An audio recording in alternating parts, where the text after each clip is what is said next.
Gurugram Haryana police की special task force STF ने एक बार फिर साबित कर दिया कि कानून के शिकंजे से कोई अपराधी नहीं बच सकता।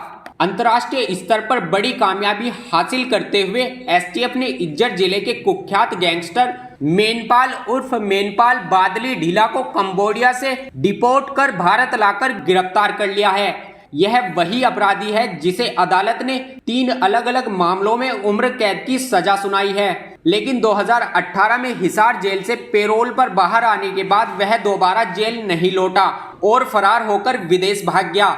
तब से यह हरियाणा पुलिस के लिए वांछित अपराधियों में शामिल था। हरियाणा के पुलिस महानिदेशक शत्रुजीत कपूर ने एसटीएफ की इस उपलब्धि पर उन्हें अपनी शुभकामनाएं दी।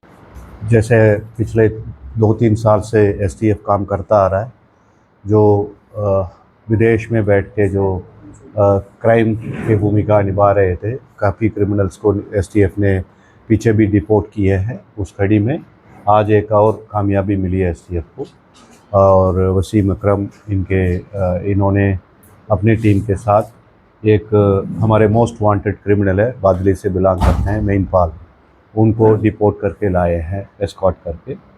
सो ये मेनपाल जो है ही इज़ कॉल्ड ढीला आल्सो, मेनपाल उर्फ ढीला, और बादली गांव के रहने वाला है।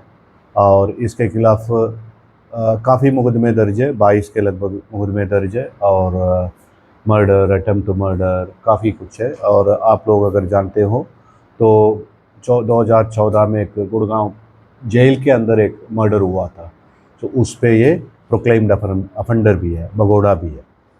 सो ये कैदी थे, कन्विक्ट, कई बार पैरोल पे आए थे। और जब मैं एसपी जज्जर था एसटीएफ आने के पहले, उस टाइम पे भी पैरोल के लिए अप्लाई किया था, बड़ा स्ट्रांग डिसेंट नोट दिया था जिस पे इसको पैरोल नहीं मिला। समहाउ अगले 3 महीने इसको पैरोल मिल गया था 2018 में, जुलाई में।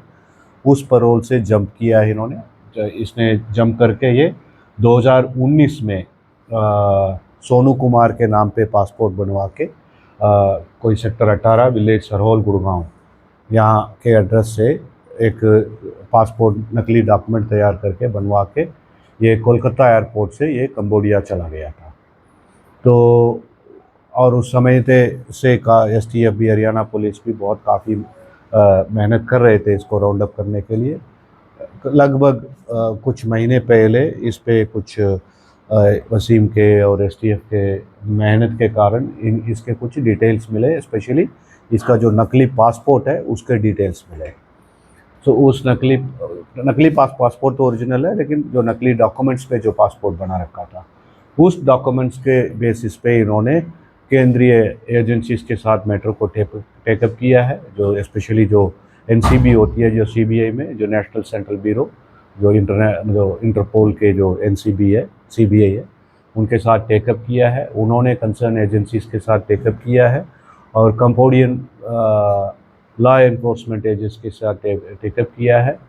उसके बाद काफ़ी मेहनत के बाद, कम से कम 1-1.5 महीने के बाद, पहले इसको कंबोडियन अथॉरिटीज़ ने इसको वहाँ पे डिटेन किया है, डिटेंशन सेंटर में रखा हुआ था। और जो केंद्रीय एजेंसी है और एसटीएफ के 1-1.5 महीने से कंबोडियन और एम्बेसी भी है वहाँ पे, सब मिलके external ministry, Indian external ministry या यूनियन एक्सटर्नल मिनिस्ट्री, सो सब मिलके मेहनत करके और कोऑर्डिनेट करके कंबोडियन लॉ एनफोर्समेंट अथॉरिटीज़ के साथ उसको कल शाम की फ़्लाइट में बुक करके यहाँ पे डिपोर्ट कराए गए हैं। उसका केस भी एसटीएफ के पास ही था, इन्वेस्टिगेट कर रहा है। तो सेंट्रल यूनिट ने इसको गिरफ्तार करके आज कोर्ट में पेश करेंगे, रिमांड पे लेंगे। सो ये कैसे कैसे बनाए थे, इसका पासपोर्ट के लिए क्या क्या इन्होंने गलत काम किए हैं, और कैसे कैसे रूट अपनाए हैं, किस किस ने मदद किया है, ये सब के बारे में पूछताछ करेंगे और आगे इसकी तफ्तीश आगे बढ़ाएंगे। और इसका 22 केसेस में से 3 केसेस में ये उम्र कैद हो रखा है, जो मेनपाल बादली है। सो एक 2007 का हत्या केस है, 2007 के मर्डर केसेस है, एक 2010 का मर्डर केस है। मेनपाल पर हत्या, हत्या के प्रयास, डकैती, लूट और आपराधिक धमकी जैसे 22 गंभीर आपराधिक मामले दर्ज हैं। अदालतों ने 2007 और 2010 के 3 मामलों में उसे दोषी ठहराते हुए आजीवन कारावास और लाखों रुपए के जुर्माने की सजा सुनाई थी। उसकी गिरफ्तारी पर हरियाणा पुलिस ने 5 लाख का इनाम भी घोषित किया था। हिमांशु भाव खुद का खड़ा करने में लगा है सर। ये असम्पशंस के लिए मेरे पास जवाब नहीं है। कोई सिंडिकेट नहीं है। They are criminals, okay, they are third rate criminals and they will get what they deserve. Not to glorify these criminals and their operations. They are criminals, they are outlaws, okay, they breach law, they kill people, they fire at innocent people, they don't allow the business to take place, okay, and the victims are very common citizens, okay. So I don't, it may be good stuff for you to, for a web series or media to sensationalize, but I would not like to reveal their operations or their names or so that you would glorify, okay. So आपसे ये उम्मीद भी करता हूँ कि ये criminals है तो they should be named as criminals, they should be labeled as criminals and they should be treated as criminals, okay, and they are not heroes to glorify for the media and for social media for anyone. So and he was establishing himself, he was carrying cash and अभी तो preliminary interrogation हुई है. So he claims that he has taken money along with him. And किसके माध्यम से ले गया, क्या है, वो सब कुछ अभी इंट्रागेशन में आएगा.